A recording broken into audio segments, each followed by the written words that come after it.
This is a 118 room Hampton Inn and Suites. It was built in February of 2016.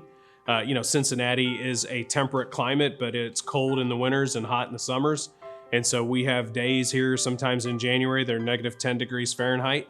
And we have days here in June and July that can be 105 to 110 degrees Fahrenheit, probably more 105 at the high end. And so we get all the seasons here in Cincinnati, all temperatures.